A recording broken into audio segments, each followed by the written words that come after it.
I cannot possibly explain the impact and significance of X-Men the Animated Series during the 90s. It was a show that introduced an entire generation to the mutant superheroes, and the quality of the narrative was easily among the best that I experienced in superhero cartoon. You can imagine the excitement of the fans when Disney's X-Men 97 revived the show and continued the story. It was a very successful first season, and after a rather long wait, the show is back with the second season.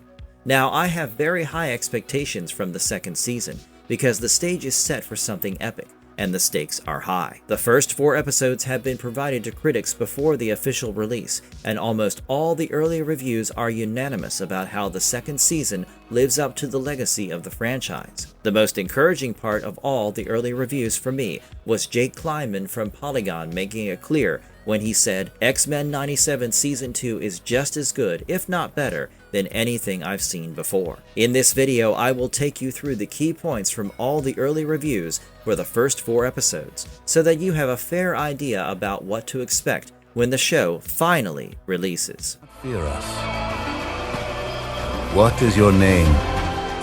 So you all remember how things ended in Season 1, don't you? Magneto's wrath almost destroyed the entire planet before the X-Men saved the day, but it required them seemingly sacrificing their own lives for the sake of humanity. However, there is an interesting twist here because right before their death, they are shifted across space and time by a mysterious force. The likes of Professor X, Magneto, Beast, Rogue, and Nightcrawler end up in ancient Egypt in 3000 BC, and the others like Wolverine, Cyclops, Jean Grey, Morph, and Storm end up in a war-torn future in 3690 AD. But there is one thing that both these groups have in common. They encounter a threat that is all too familiar for the X-Men, Apocalypse. While the first group in ancient Egypt encounter Ansaba Nur, the ancient mutant in the future timeline, the X-Men team up with a rebel group that has a young Nathan Summers, or Cable, and they fight a prime and advanced version of Apocalypse. Meanwhile, in the present timeline, an adult Cable puts together the X-Force to fill the void left behind by the X-Men. As you can see, I wasn't really kidding when I said that the stakes are high. One of my primary concerns leading into Season 2 was that things might be a bit confusing for the viewers if the narrative keeps jumping back and forth in time to continue the story. Well, the early reviews make it very clear that we have no such thing to worry about. Polygon's review puts all these concerns to rest. As the critic points out, X-Men 97 clearly segments its timelines into separate episodes, rather than jumping back and forth between all 3 in the span of 30 minutes. The review also adds, in just 4 episodes we get satisfying stories across all 3 timelines. 2 are devoted to ancient Egypt, before a soft reset for the entire show leading into episode 5. So, there you go with the fluency of the storytelling, which is one less thing to worry about. So far, the second season has a perfect 100% Rotten Tomatoes score, which tells you something about how the critics viewed the first 4 episodes. And while the score might drop, I don't think the second season will disappoint in the slightest. It is also quite evident that even though the showrunner has been changed, including some other people involved with Season 1, there haven't been any ill effects on the show. I guess many of the fans are looking forward to see how the second season covers so much ground, given that a lot of storylines are to be covered in the course of a handful of 30-minute episodes. Well, according to the Nerdist's review, this does take a toll, but not in a way that jeopardizes the narrative. As Kyle Anderson from Nerdist points out, the 4 episodes that begin the season deal with several, but not all of the dangling plot threads from the cliffhanger at the end of the last season. As a result, we don't get to spend a lot of time with everyone yet, but who we do spend time with get plenty of development. That is precisely what I would want as a fan. A narrative that doesn't hop and skip through the story and characters is really what the fans deserve. However, Kyle Anderson also feels like the episodes get better with time.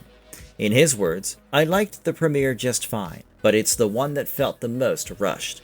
Among the first 4 episodes, the second one dwells in the present timeline, and it has been dubbed as the least entertaining of this batch of 4. But the indications from the early reviews also make it clear that something important related to Jubilee happens in this episode. Without spoiling too much, I would say that she has an action-packed role here as she takes on the X-Factor goon. It is worth noting that this episode, called A Force to be Reckoned With, gives the familiar haunting setting, where the mutants are being hunted once again, and this time by their own kind. Also, what I find encouraging about the second episode is how reviewers point out about a fun riff on some characters from the earlier season, and also the introduction of some new ones. But the real game changer is the two-parter third and fourth episode, and according to Nerdist critic Kyle, these give us some real depth and intrigue and allow the players and the themes to breathe.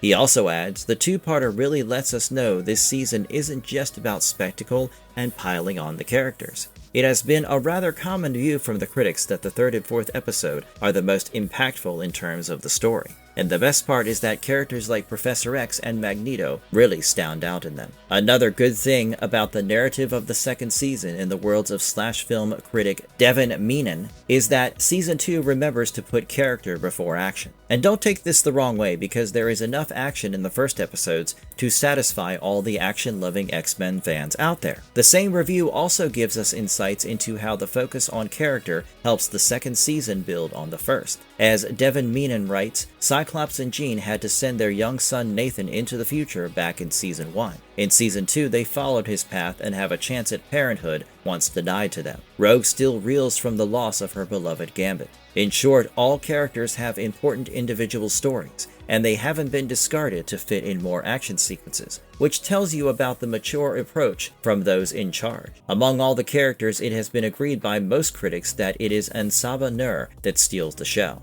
As you may know, the origin of Apocalypse is more of a tragic one, as he is an outcast from birth and a liberated slave who has never known love. I think the likes of Magneto and Professor X will desperately try to change that for the sake of the future timeline. Amon Warman from Empire magazine has an interesting insight in this regard. According to his review, in addition to adding tons of nuance to Apocalypse's story, it's also the gateway to the lofty ideological questions that underpin the season. And Saba Nur apparently gets caught up in an unending philosophical battle between Magneto and Professor X, who argue about how the alliance can be handled. But the real question has been identified by Polygon's detailed review. Can they change Apocalypse for the better, or is history destined to repeat itself? We all remember the importance of Apocalypse in the original X-Men animated series, where he appeared in every season, and it almost seems like a nostalgic throwback to see him back in action. What is even more chilling is that the evidence suggests the X-Men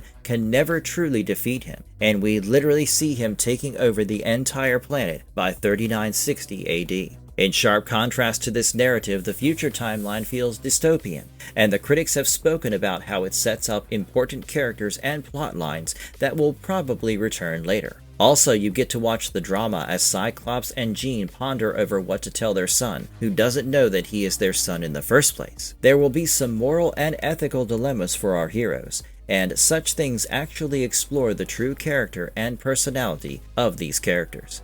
This is the animated X-Men universe, and of course the expectations are high when it comes to the animation work. Well, you can chill out because the animation remains as incredible as ever, according to the critics. Devin Meenan of Slash Film agrees in his review when he says one of the biggest differences between the original X-Men and X-Men 97 is the cleaned up animation, which is much brighter and fluid. The episodes absolutely come alive on screen, and almost all the critics have voiced for the animation quality and stunning visuals. As Empire magazine's review highlights, the introduction of some new characters means there are more opportunities to flex with the animation when it comes to depicting powers in fluid, colorful, and dynamic ways, while the different eras the show plays in also lend themselves to fresh visual delights. Well, I would expect nothing less from a show with such a legacy. It is the same for the voice acting that we have in Season 2, because every character stands out. The vocal tones are perfectly done, and I think the most impressive casting choice has been the one for Ansaba Nur, and the critics cannot get enough of Adetokunbo McCormack for the role. The older present-day version of Apocalypse is voiced by Ross Marquand, and even he has done a wonderful job. Do you realize something here? I have gone on for about 10 minutes talking about all the early reviews, and there's hardly any negative criticism that I have managed to capture. This is unheard of. But such a cumulative appreciation for the second season also tells you that the show is here to stay, and with all guns blazing. I think Kyle Anderson puts it aptly when he says the most disappointing thing about X-Men 97 Season 2 so far is that I only got to see 4 episodes, and there are only 5 after that. However, on the bright side, there are apparently going to be yearly seasons from here on, and if this turns out to be true, it will be a treat for all the fans of the franchise. Personally, I don't deal with the extended waiting periods so well, especially for such a well-made show. As of now, I am enjoying the overwhelmingly positive reviews that are coming for the second season, and the first episodes to be precise. I think it is safe to say that we are in for something special, and I wish I had a time machine to summon July 1st immediately for the official premiere on Disney+. This is a story that has the potential to keep the show running for a very long time, and from the response that it is getting, I will put good money on an extensive run.